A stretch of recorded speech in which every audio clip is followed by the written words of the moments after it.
Hey, what's up, YouTube? Hope everyone's having a great evening. I got another absolutely stunning auction sale from over the weekend, and again, this is through Great Collections. This was a Sunday sale. They hold a sale every Sunday for the final day of bidding, which usually starts right after that sale. So it's a full 7-day sale on a list of coins. This example here is actually one of my favorite coins, and you know, it's actually a favorite of a lot of collectors. Even some of the folks that don't know a lot about coins, they'll know about the steel cent. So it's nothing fancy. It's a 1943S Lincoln steel cent. Of course, the mint made about 191 million of these things, somewhere, you know, in that neighborhood, and they're plentiful. All right, the example right here, graded out at PCGS Mint State 68. It is the highest for the date. It is also CAC certified. You can tell by that little green sticker on there. And this one sold for $4,613.62. It blows my mind, man, that coins such as this, of this kind of like plentiful nature, sells for many thousands of dollars. Of course, you know, there's a little bit of work that's involved, sending it to a third-party grader. You know, you've heard the whole story. I'm not going to bore you to death with that. If you wanted to check this auction out through Great Collections, it's auction number 597056. And well, let's talk about it. Plus, there's a little bit of a challenge that I think I'm going to, you know, kind of provide for myself for tomorrow. But the coin, well, you know, this is like the highest graded coin in the entire Lincoln Wheat Cent series, and I think it kind of prompts a little bit of discussion, a little, you know, reason why. First of all, the composition, it's steel, zinc coated steel. There's no composition tougher, more durable, harder. So when you have these presses, okay, producing these coins, they're going to produce the sharpest strikes.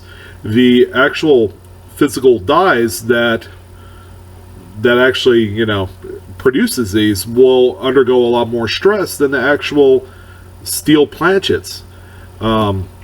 So that's one of the main reasons why coins of this nature in a Mint State 68 is so plentiful. Now you're probably saying, oh yeah, Mint State 68, if it's the highest, you know, and you say it's plentiful, what are we talking about?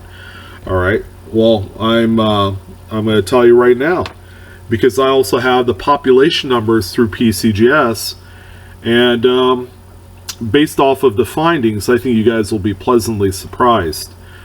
First and foremost, well, I'm going to run down all three branch mints of the coin.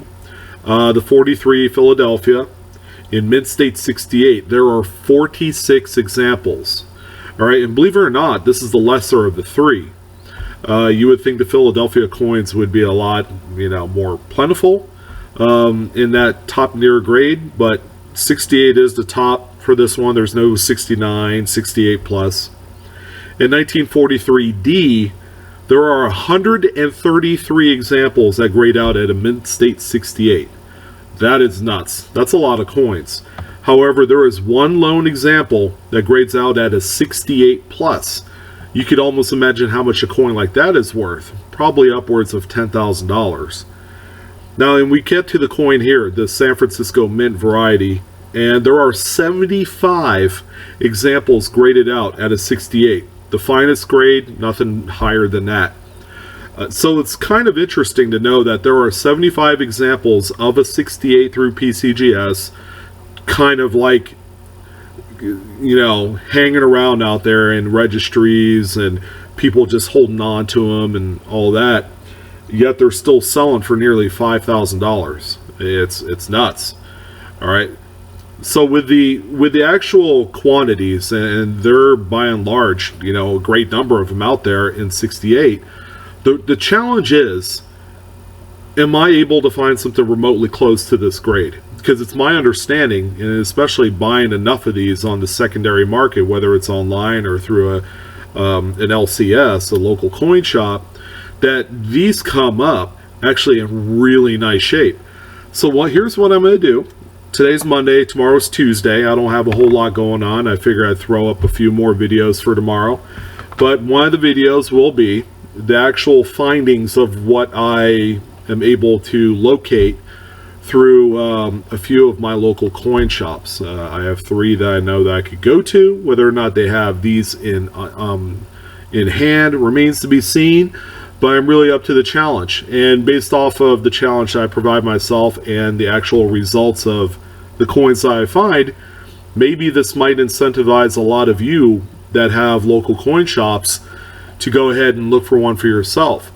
Now, you know, it's hard to say if I'm going to send these out for grading. I did not renew my PCGS subscription. I have NGC, so I could go that route. Some would say it's a little bit easier to achieve a higher grade through NGC. I beg to differ. They've gotten a lot tougher in the last year based off of new standardization of their grading rules. So we'll see. First, we got to find one. Okay, so yeah, if you guys are up to the challenge, tomorrow I'm going to try and find a 1943 in any mint mark of a high-end type grade, and then I'm going to share it with you. And then I'm going to decide at that point in time if whether or not this is suitable to send out. And if it is, I'm just going to do it.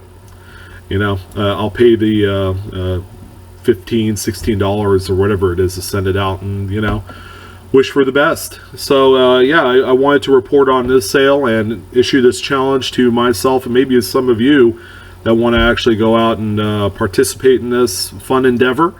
And, you know, if you enjoy the content tonight, go ahead and give me a great big thumbs up, hit the like button, and subscribe to Blue Ridge Silverhound, where, you know, you'll gain access to the newest content as I upload them. They're sure to be fun throughout the rest of the summer. And I appreciate your guys' time, and you guys have a wonderful evening, and I'll see you guys tomorrow night for that recap video. All right, see ya.